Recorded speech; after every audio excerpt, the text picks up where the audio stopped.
haere mai, and welcome to the Maxim Institute podcast. My name is Jason Heal. I'm the Communications Manager at Maxim Institute, and we are beginning a new series of short-form podcasts today. These will be released in tandem with our weekly column. They're a chance for you to hear in depth from the column's author about some of the thinking that went into producing their final piece. Today, we will talk to Maxim senior researcher Marcus Roberts about his recent column.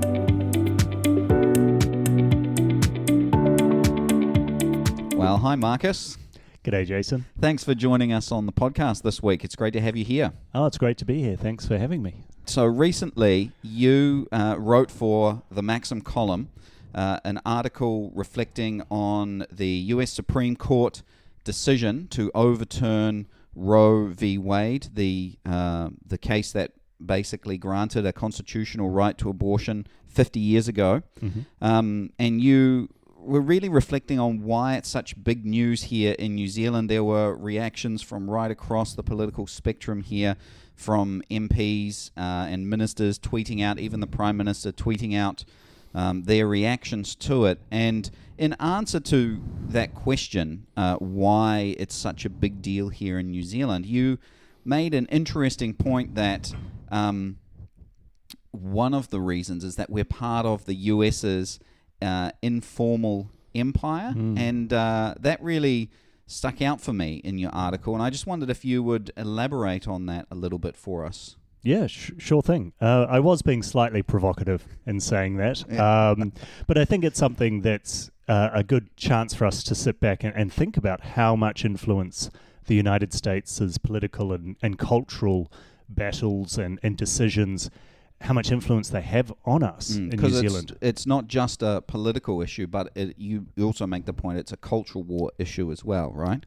Absolutely. A cultural war issue in a country that's very far away from us, in a jurisdiction which is very different to New Zealand, and in a legal landscape which has very little in common with New Zealand. So I was thinking, well, why are we so interested in it? And as you say, I made this as I say, slightly provocative claim that we're a part of an informal empire. The idea that the US is so influential upon us. We share the same language. We share so much of the same media. And like Hollywood and music, the TV, music, all the podcasts, cultural exports, We all look to the US. And so in that sense they're culturally important to us, but I think there is something more to that why are we interested? Well, it's not just that we see Hollywood, but we're interested because as a nation the strength and the direction of the US is extremely important to us. How's that? So I mean, in the great power sense that we rely on the US for our defense.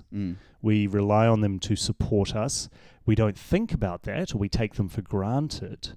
But I think that we are down here in the bottom of the South Pacific. We know that if things really got tough, or we believe that if things really got tough, if we were threatened militarily, or say a country wanted to cut us off from the rest of the world through a trade embargo or something like that, then the US would be the ones that we would turn to naturally to try and protect us.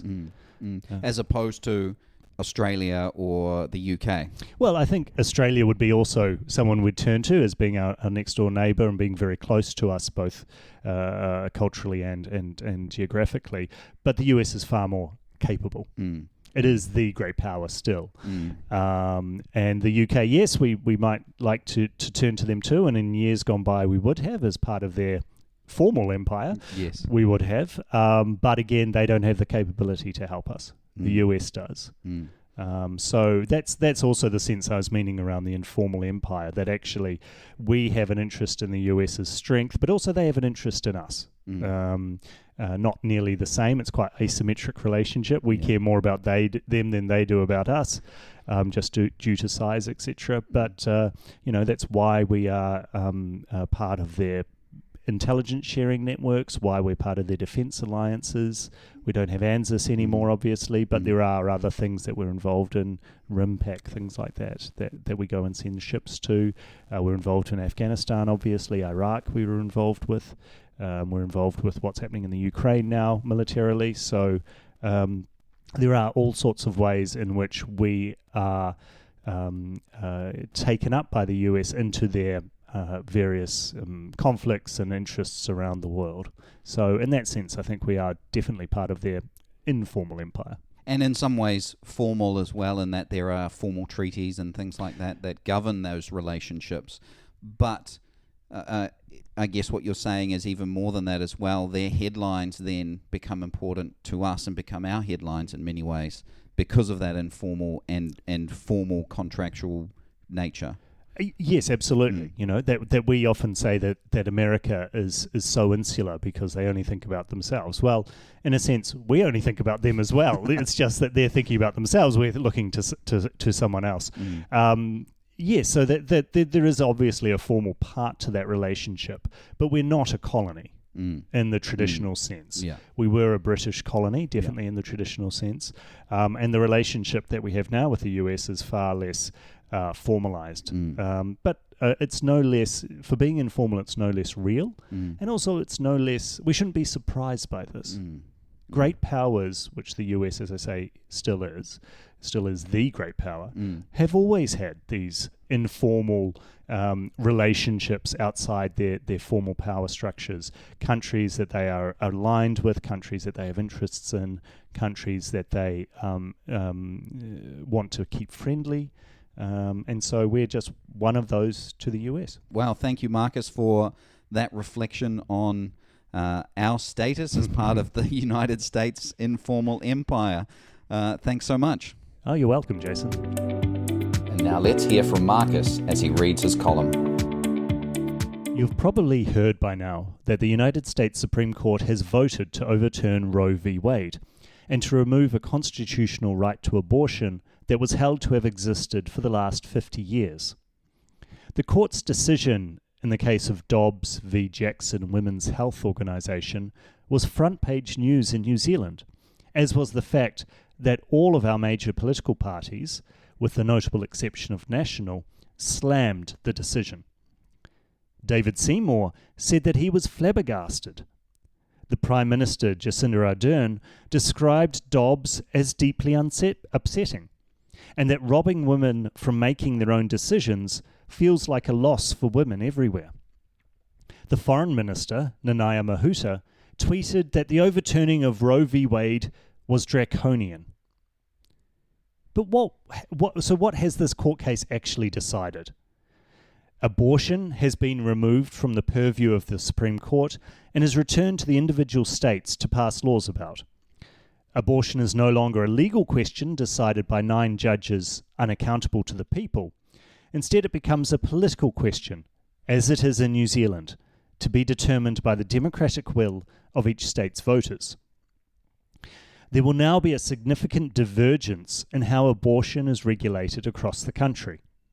Some states, such as Missouri and Louisiana, will have laws banning abortion outright.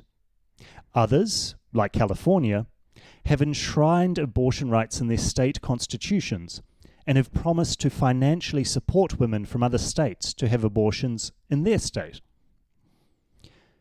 But why were New Zealand politicians so keen to comment on the latest decision of the United States Supreme Court? Why was Dobbs front-page news here? One reason is that New Zealand is part of the United States' informal empire, whether we like it or not, and that we are saturated by its culture wars. Furthermore, many of the most politically active of us treat American politics like a sports contest. We like to cheer our side's successes and jeer our side's losses. After decades of ever liberalizing abortion rights regimes worldwide, Dobbs reminds us that there is no inexorable arc to history. The Prime Minister disagreed with this when she said that we do not need to fight the same fights and to move backwards. But of course many would disagree that Dobbs is a backward step. And in the United States, this debate can now be held in the political sphere, just like it is in New Zealand. So Green MP Jan Logie was right when she said, "We must take nothing for granted in Aotearoa. Abortion laws are not set in stone. Democratic systems can and should accommodate dissent. Laws that we think are unjust may be overturned, and we can participate in that process. Losses in the political sphere do not need to be eternal. Change is possible, even constitutional change. There is always another election and another chance to influence the political culture. And this is democracy's redeeming virtue. Thanks for taking the time to listen to the Maxim Institute podcast.